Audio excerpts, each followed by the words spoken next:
E eu gostaria de convidar você a abrir a Santa Bíblia no livro de Êxodo, capítulo 14.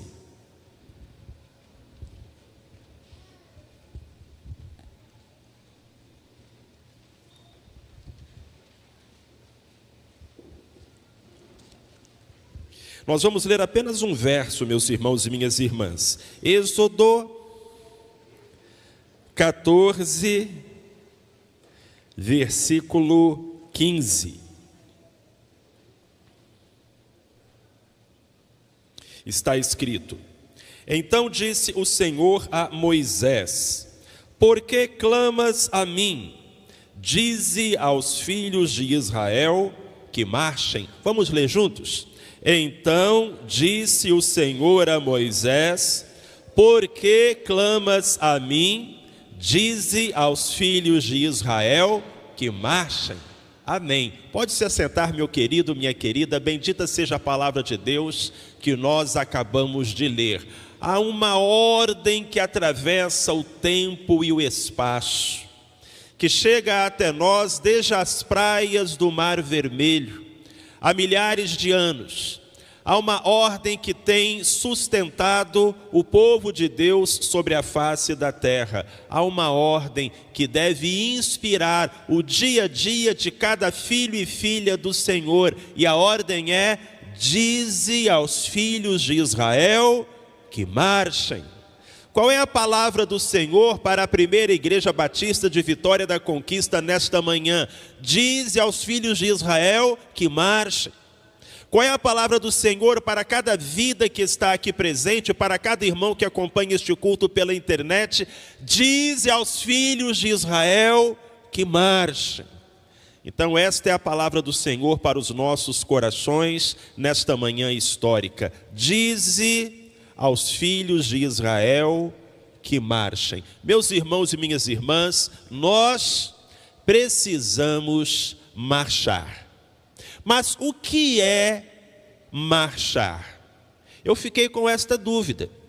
E então fui ao dicionário e encontrei a seguinte definição: marcha é o movimento combinado que executa uma tropa ao se deslocar de um ponto para o outro. Então a marcha é algo muito específico. É o movimento combinado executado por uma tropa quando se desloca de um ponto para o outro. Sendo assim, e considerando que a palavra de Deus para nós é marchem, nós precisamos, à luz dessa definição, fazer três coisas. A primeira, meus irmãos, nós precisamos nos movimentar. Vida cristã é movimento. Irmãos, crente é igual bicicleta. Se parar, cai. Crente tem que trabalhar, tem que orar, tem que seguir em frente. Porque quando ele se acomoda e paralisa, ele muitas vezes é atraído em direção ao chão. Marcha é movimento. Vamos lembrar da definição citada há pouco. A marcha é o movimento combinado executado por uma tropa quando se desloca de um ponto para o outro. Então, marcha é movimento. Vida cristã é movimento.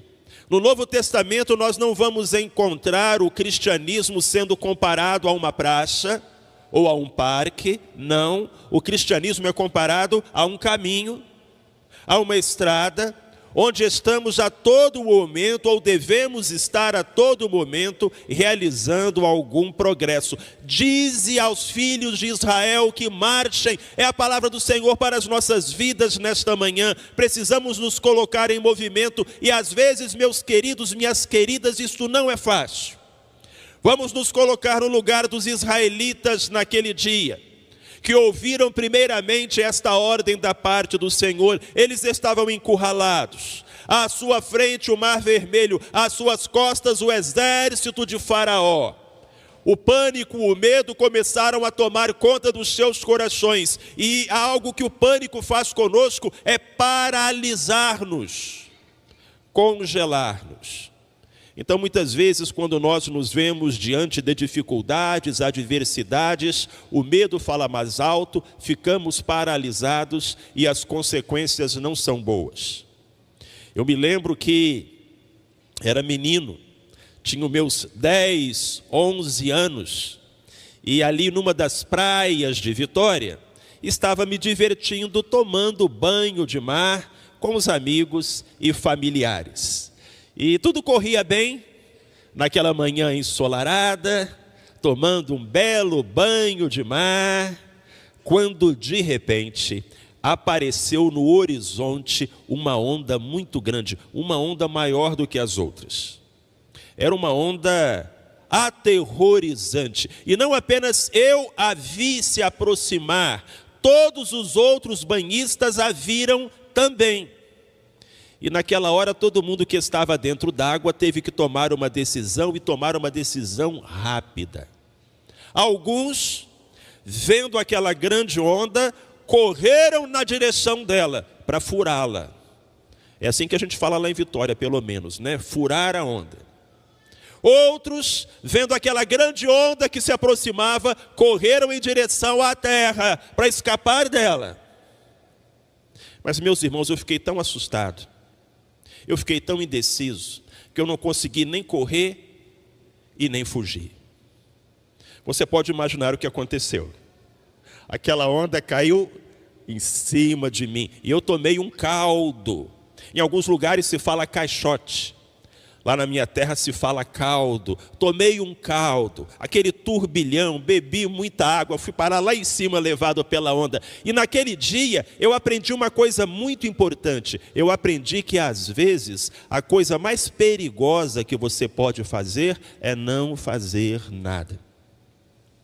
Às vezes a coisa mais perigosa que você pode fazer é não fazer nada. Então, meu querido, minha querida, ponha-se em movimento. Talvez você esteja em um momento da sua vida espiritual em que você está mais para espectador do que para participante. Você já foi mais ativo na obra de Deus, você já esteve se movimentando mais na igreja do Senhor, mas de alguma forma e por alguma razão você se deixou paralisar. E agora as coisas passam à sua frente, a igreja marcha à sua frente, e você, como se estivesse numa arquibancada, assiste. Isto não é bom, porque muitas vezes a coisa mais perigosa que a gente pode fazer é não fazer nada. A palavra do Senhor para você nesta manhã, meu querido, minha querida, é: mova-se. Martin Luther King, pastor batista, grande defensor dos direitos humanos, prêmio Nobel da Paz, disse: se você não puder voar, corra. Se você não puder correr, ande. Se você não puder andar, se arraste. Mas siga em frente de alguma forma. Nós não podemos ficar parados. Deus nos chamou para marchar, Deus nos chamou para este movimento, e a este chamado do Senhor, meus irmãos e minhas irmãs, nós devemos obedecer. Amém? Então vamos sacudir o esqueleto, vamos renovar as nossas forças, vamos fazer um alongamento dos nossos músculos espirituais e tomar a decisão: eu vou avançar, eu vou me mover, eu vou marchar. Se nós vamos atender à convocação do Senhor, dize aos filhos de Israel que marchem, então nós vamos precisar nos colocar em movimento, e isso vai ser muito bom. Mas marchar não é apenas se movimentar. A gente precisa voltar àquela definição. Marcha é o movimento combinado que executa uma tropa ao se deslocar de um ponto para o outro. Então a primeira coisa que nós aprendemos é que nós precisamos nos movimentar. A segunda é que nós precisamos fazer parte de um exército. Marcha não é um movimento qualquer, marcha é o movimento combinado de uma tropa. Então nós não podemos marchar se nós não temos uma tropa. Soldado não marcha sozinho. A marcha é sempre de um grupo, um pelotão, um destacamento, um exército. E mais do que isso, a definição afirma que a marcha é um movimento combinado. Há uma harmonia, há uma sincronicidade.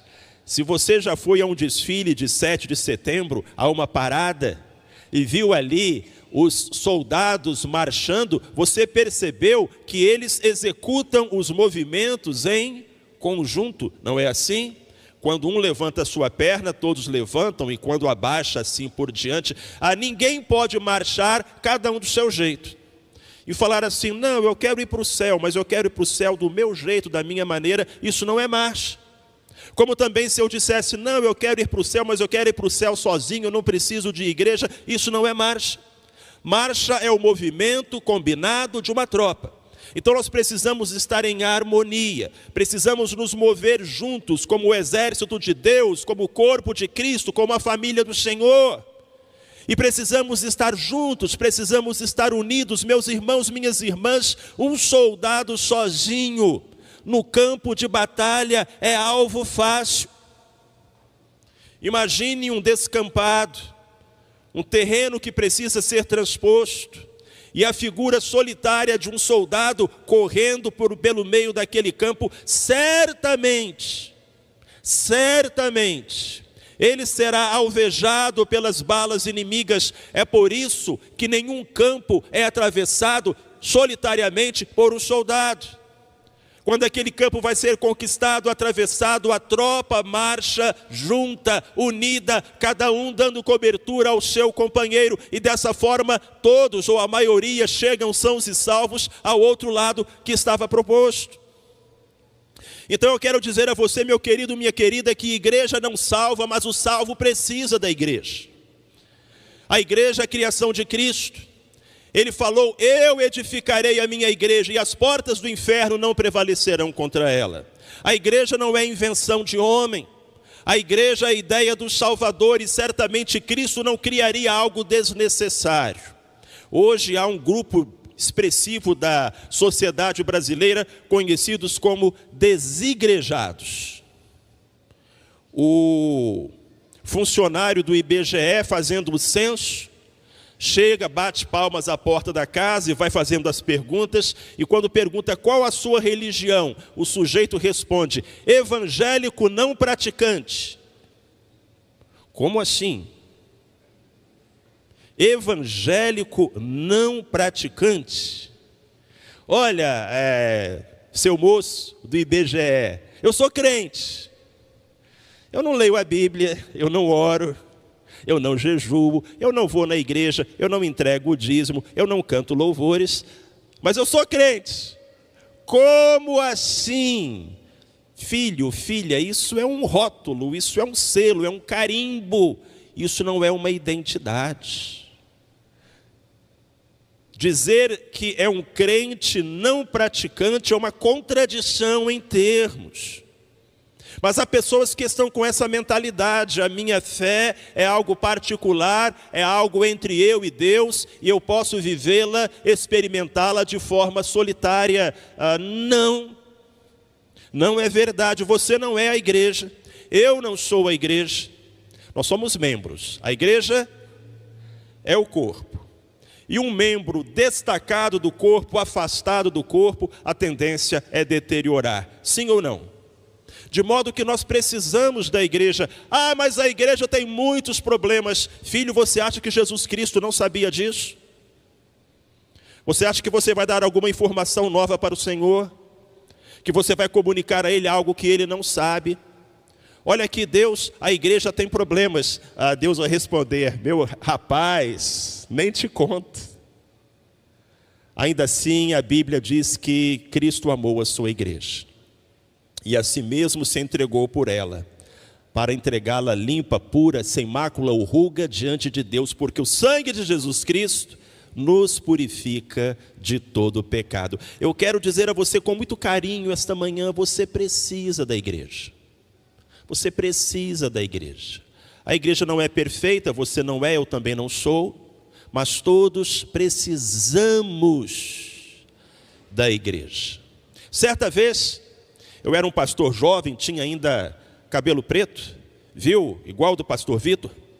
Era um pastor jovem igual a ele.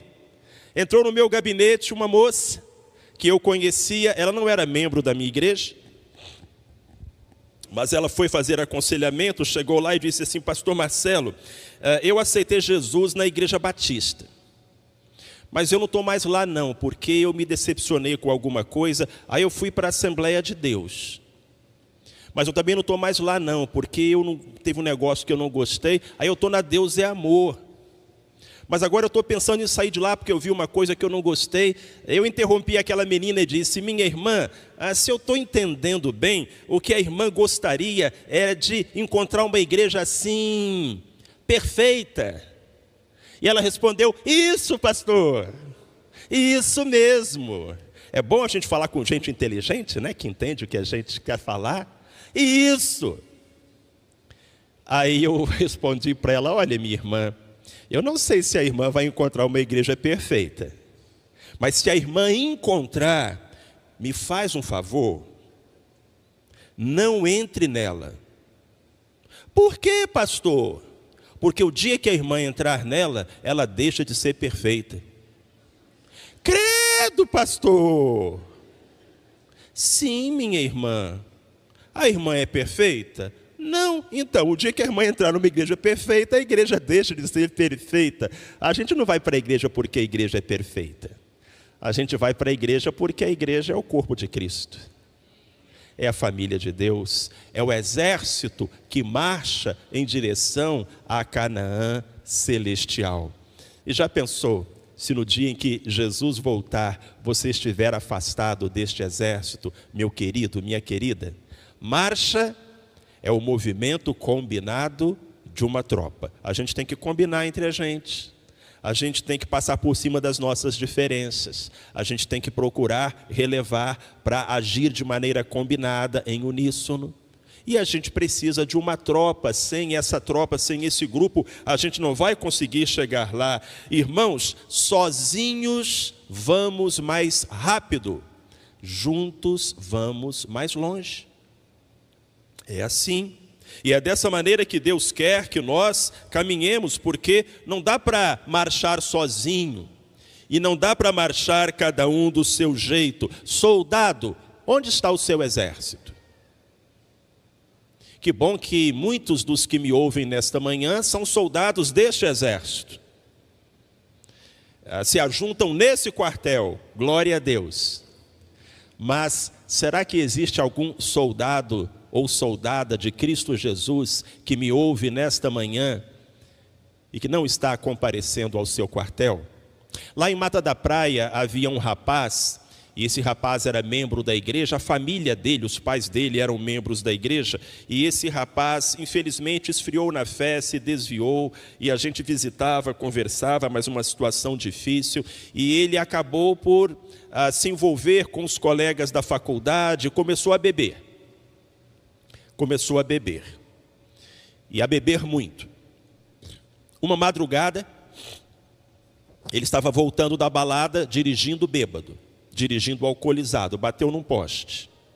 Foi parar na UTI entre a vida e a morte. A família orando, a igreja orando, levantando um clamor por aquele moço. Deus foi tão bom que ouviu as orações. E aquele rapaz saiu da UTI, foi para casa, irmãos, sem nenhuma sequela. Sem nenhuma sequela.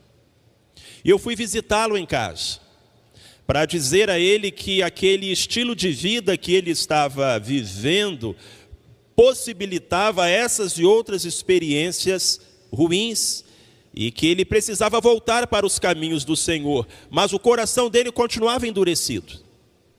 E ele não queria saber de voltar para a igreja. E aquele moço me disse: eu não vou voltar para a igreja não, porque tem muito falso dentro da igreja. Tem muito hipócrita dentro da igreja. E eu disse a ele: eu concordo com você. Eu concordo com você. E digo mais: é possível estar dentro da igreja e fora da vontade de Deus. Ele falou: é isso que eu penso.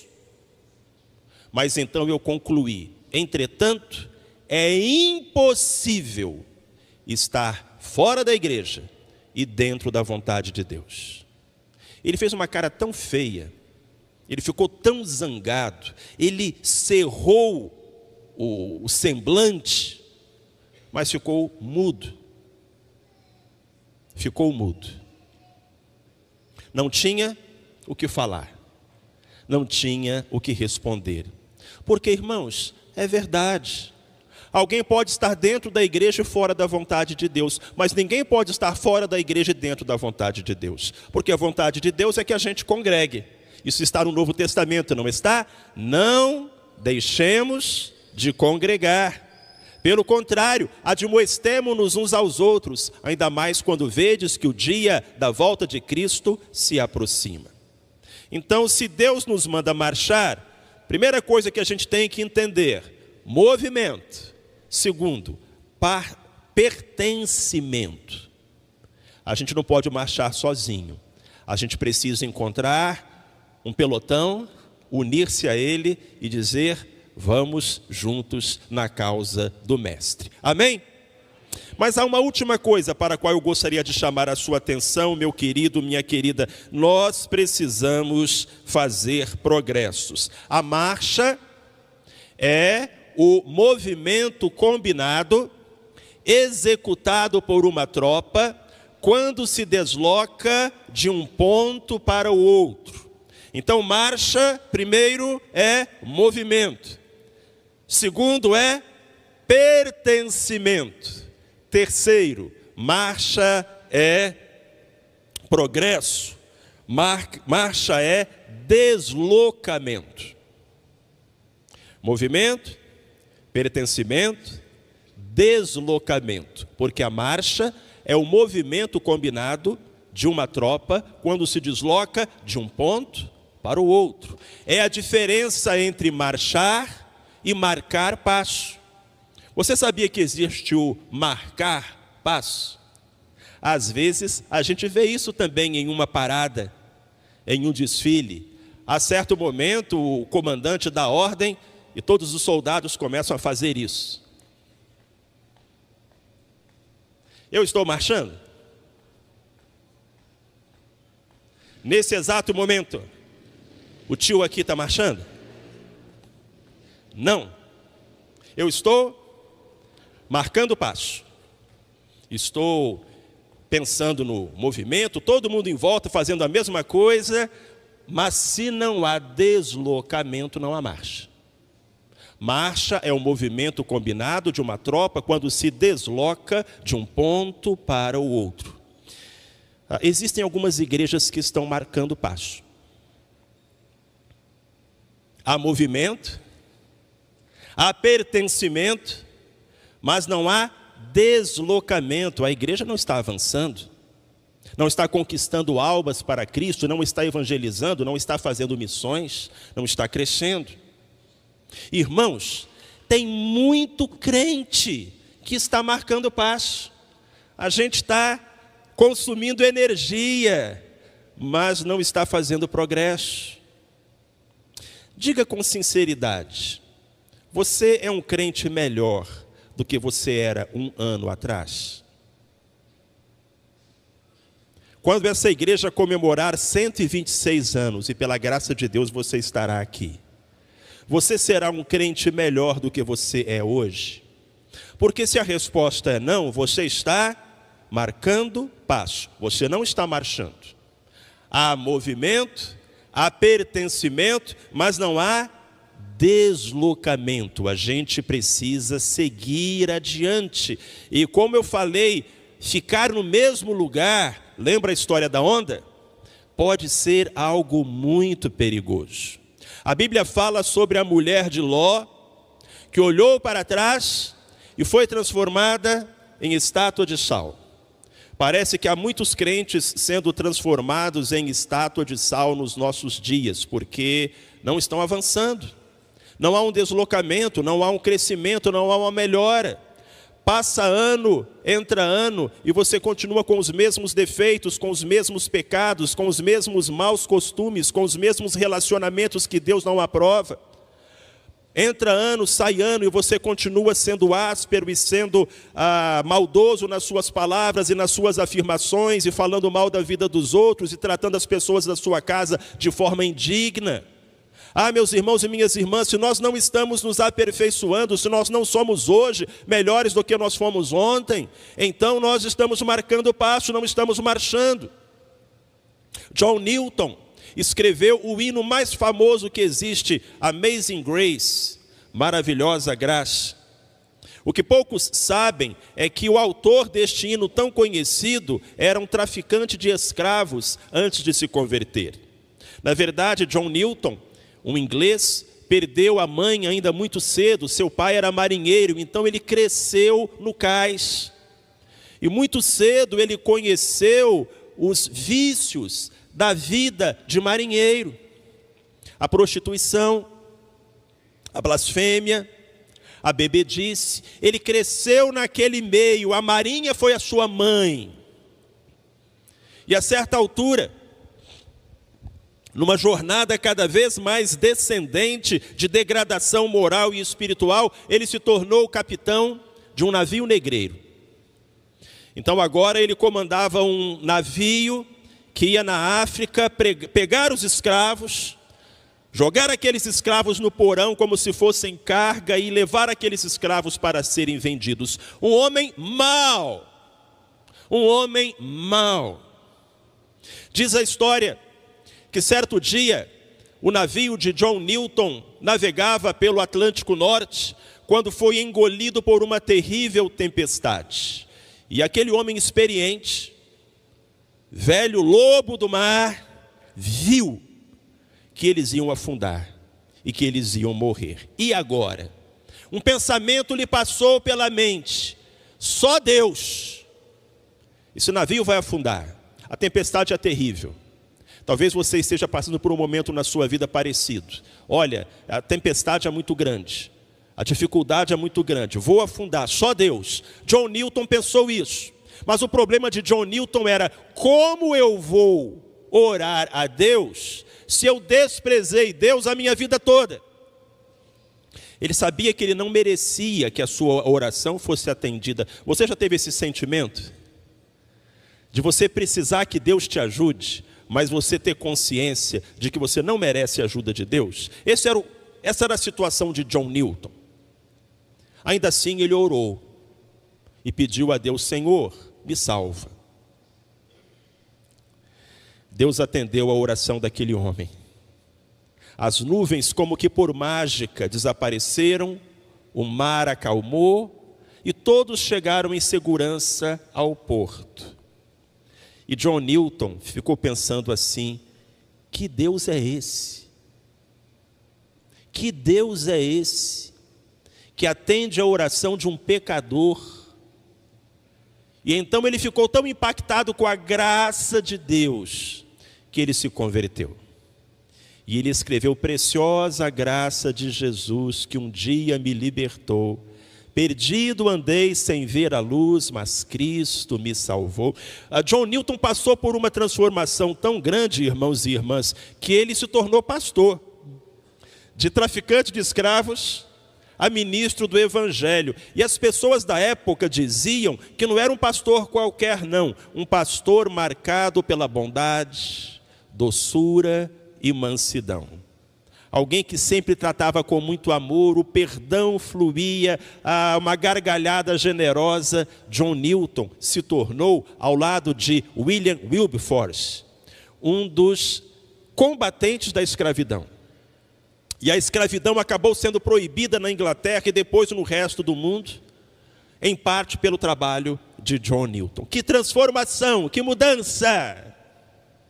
Aquele homem costumava dizer o seguinte: ainda não sou o que eu gostaria de ser, ainda não sou o que eu deveria ser, mas pela graça de Deus, já não sou o que eu fui. Isso é progresso, isso é deslocamento.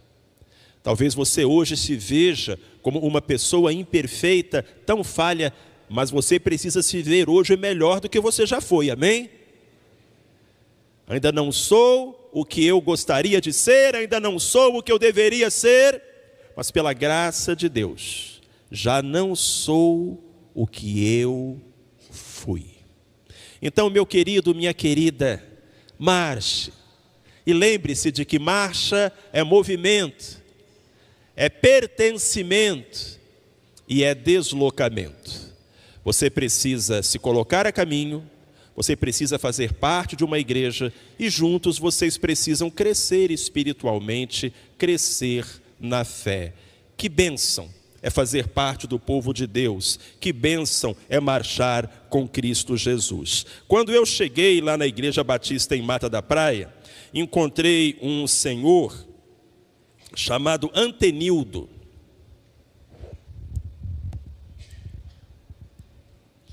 E o irmão Antenildo visitava os cultos.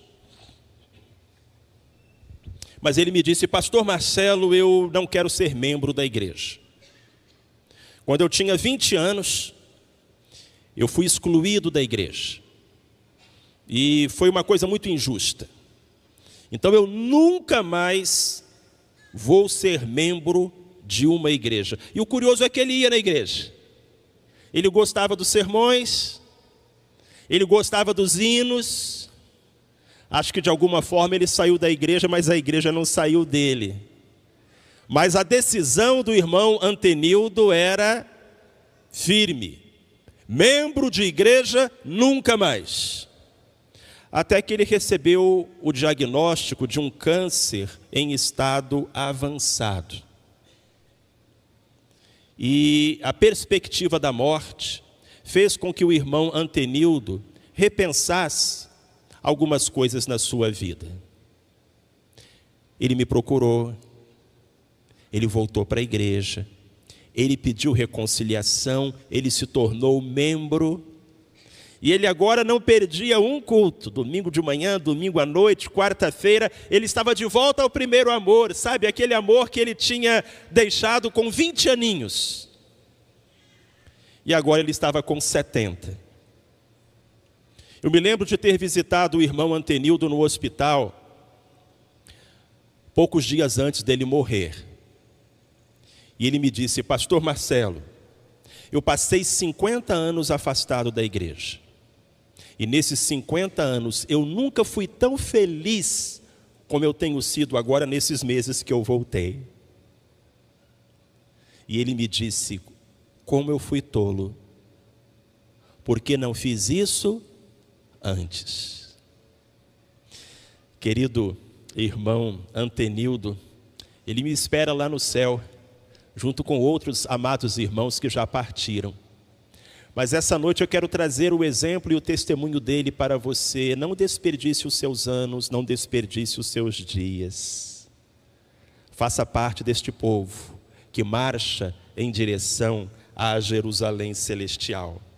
Queridos, atrás o mundo, na frente o céu, por general Jesus, por companheiros os irmãos, por testemunhas os anjos, por inimigo o inferno. Temos uma bandeira, o Evangelho, uma proteção, a armadura de Deus, uma certeza, a vitória. Assim, ó filhos de Israel, vamos marchar para a honra e glória de Cristo Jesus. Amém. Vamos nos colocar em pé, meus irmãos, e vamos fazer uma oração juntos, como povo de Deus. Senhor, que privilégio é fazer parte do exército de Deus, do corpo de Cristo, da família do Senhor, da Santa Igreja. A igreja não é perfeita, mas ela é a melhor coisa que existe aqui nesse mundo, porque ela é alvo do teu amor e do teu cuidado. Muito obrigado pelos 125 anos desta igreja. Senhor, nesta manhã que a tua palavra nos pegue pelos ombros e nos sacuda, e nos lembre que precisa haver movimento, precisa haver pertencimento, precisa haver deslocamento. E assim, cumpramos a tua ordem que é dada para o nosso bem, e conquistemos a vitória. Cheguemos ao degrau mais alto do pódio, recebamos a coroa da vida e a depositemos aos teus pés. A ti toda a honra e toda a glória, em nome de Jesus. Amém. Você pode abençoar o irmão que está do seu lado e dizer a ele assim: Jesus te abençoe. Graças a Deus, o irmão pode se assentar.